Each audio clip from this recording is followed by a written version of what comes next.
जय हिंद दोस्तों आज मैं आप लोगों से कुछ खास बातचीत करना चाहता हूं। जैसा कि आप जानते हैं कि बिहार में असेंबली इलेक्शन होने वाला है, यानी कि विधानसभा का चुनाव होने वाला है। और ये चुनाव 2 चरण में होगा। पहले चरण का चुनाव 6 नवंबर को होगा और दूसरे चरण का चुनाव 11 नवंबर को होगा। और जिसका परिणाम यानी कि रिजल्ट आएगा 14 नवंबर को। तो आज 6 नवंबर है और आज ही के दिन पहले चरण का चुनाव होने वाला है।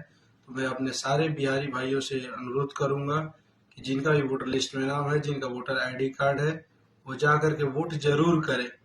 और वोट देते समय ये मतलब जरूर सुनिश्चित करें कि उनका वोट किसके लिए जा रहा है या किस चीज के लिए वो दे रहे हैं।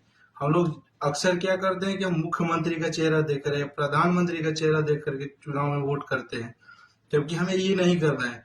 हमें अपने क्षेत्र के जो एमएलए के पोस्ट के लिए या एमपी के पोस्ट के लिए कोई भी इलेक्शन होता है, लोकसभा का हो या विधानसभा का हो, तो हमारे कंस्टिट्यूएंसी से कौन खड़ा हुआ है उसके आधार पे हमें वोट करना चाहिए कि हमारे कंस्टिट्यूएंसी से जो रिप्रेजेंटेटिव हमारा है, क्या वो पढ़ा लिखा है, क्या वो क्रिमिनल छवि का है कि नहीं है, ये देखने वाला है। उसका बैकग्राउंड क्या है, क्या कोई करप्ट प्रैक्टिसेस में पहले तो नहीं पकड़ा गया है, क्या वो रोजगार के मुद्दे के लिए बात कर रहे हैं, एजुकेशन के बारे में बात कर रहे हैं, इंफ्रास्ट्रक्चर डेवलपमेंट की बात कर रहा है। हम लोग अक्सर क्या करते हैं कि हम लोग पार्टी पॉलिटिक्स आइडियोलॉजी के नाम पे वोट करते हैं, इसलिए हमारा विकास नहीं हो पाता है और हम पीछे रह जाते हैं।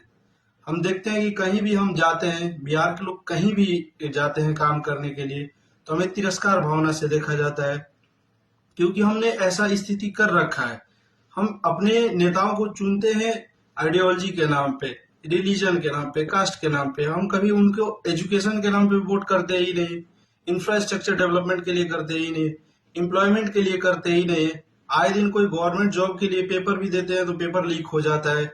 तो हमें ये सब वोट करते समय जब हम जाए वहां पे बूथ पर, तो ये सब चीज हमें सुनिश्चित करनी चाहिए कि हम एजुकेशन के लिए वोट करें। जब हम अपने अच्छे रिप्रेजेंटेटिव को नहीं चुनेंगे तो वो काम क्यों करेंगे। तो ये सब हमें मतलब एज अ सिटीजन हमें ये सब ख्याल रखना चाहिए बूथ पे जाते समय। तो मैं आप लोगों से यही रिक्वेस्ट करना चाहता हूँ कि जब भी आप कल वोट करने जाए, पहले तो जरूर जाए, और दूसरा कि अपने क्षेत्र के रिप्रेजेंटेटिव को देख करके वोट करें, ना कि कौन सी पार्टी है, कौन मुख्यमंत्री बनने वाला है। क्योंकि हमारे एरिया में कोई मुख्यमंत्री नहीं आएगा। मुख्यमंत्री तो पूरे स्टेट के लिए जो पॉलिसी वहाँ या जो पार्टी होगी वो गवर्नमेंट में आएगी, वो तो पूरे स्टेट के लिए पॉलिसी बनाएगी। लेकिन हमारा जो लोकल रिप्रेजेंटेटिव है, यानी कि जो हमारे कंस्टिट्यूएंसी का रिप्रेजेंटेटिव है, वो अच्छा नहीं रहेगा तो करप्शन होते रहेगा और हम इसको रोक नहीं पाएंगे। अतः आपसे मैं रिक्वेस्ट करता हूँ कि आज सबसे पहले तो वोट करने जाए और ये सब चीजें देख करके वोट करें। दूसरे चरण का चुनाव 11 नवंबर का है, तो उस दिन भी जाए और ये सुनिश्चित करें कि हम मतलब बिहार को बेहतर बनाने में हम नेताओं पर क्यों भरोसा करें।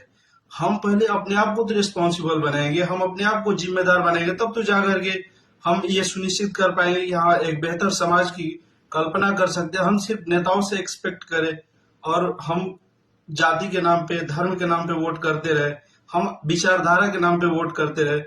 हमारा मूलभूत कर्तव्य है कि हम देखें पहले हमें जरूरत क्या है, हमारे समाज को जरूरत क्या है, उसके आधार पर वोट करना चाहिए। और मैं उम्मीद करता हूं कि आप यही करेंगे।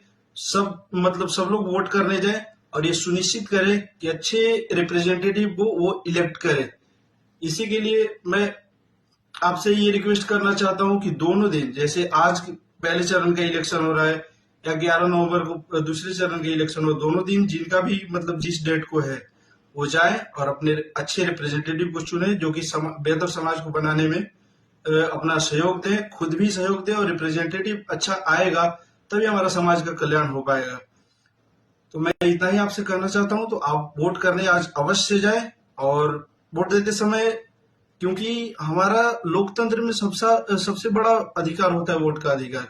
हम इसको मतलब बहुत इजीली डिनाई कर देते हैं, इग्नोर कर देते हैं, हम इसकी वैल्यू नहीं करते। लेकिन वोट देने का अधिकार, क्योंकि यही जो वोट देने का अधिकार है, यही बेहतर भविष्य की इसी से हम कल्पना कर सकते हैं। क्योंकि जो हम रिप्रेजेंटेटिव को इलेक्ट करते हैं वो अगले 5 साल के लिए हमारे समाज के लिए, हमारे क्षेत्र के लिए वो क्या पॉलिसी बनाने का काम करता है। जब हम रिप्रेजेंटेटिव अच्छा नहीं चुनेंगे तो हम बेहतर समाज की कल्पना नहीं कर सकते हैं। क्योंकि हम करप्ट रिप्रेजेंटेटिव चुनेंगे, आइडियोलॉजी के नाम पे चुनेंगे, तो आए दिन समाज में वो हिंसा फैलाते रहेंगे या नफरत फैलाते रहेंगे। बहुत सारे देखते हैं कि इलेक्शन टाइम पे मर्डर हो जा रहा है, करप्शन का न्यूज आता है। तो ये क्यों होता है? क्योंकि हम खुद रिस्पॉन्सिबल नहीं है। जब हम रिस्पॉन्सिबल नहीं होंगे तो हम कैसे उनकी रिस्पॉन्सिबिलिटी फिक्स करेंगे? तो हम आपसे यही उम्मीद करेंगे, सारे हमारे जितने भी भाई हैं, दोस्त हैं, माता पिता हमारे खुद वोट करने जाएंगे, तो हम उनसे यही रिक्वेस्ट करेंगे या हम लोग ये सुनिश्चित करने की कोशिश करेंगे कि हम जो भी वोट करेंगे, जिसको भी वोट करेंगे, वो अपने लोकल रिप्रेजेंटेटिव को देख करके हमारे क्षेत्र में कौन खड़ा हुआ है। क्योंकि अल्टीमेटली वो 5 साल हमारे साथ वही रहेगा। जो सीएम है, ठीक है, या जो भी काउंसिल ऑफ मिनिस्टर होगा या जो भी गवर्नमेंट बनेगी, वो तो मान लीजिए जो पॉलिसी बनाएंगे बनाएंगे, लेकिन हमारे लोकल रिप्रेजेंटेटिव कौन है, उससे भी बहुत चीजें डिटरमाइन होती है। तो मैं आशा करता हूँ कि आप लोग एकदम बेहतर भविष्य बनाने में या भविष्य का निर्माण करने में आप लोग सहयोग देंगे। और इसी के साथ जय हिंद, जय भारत।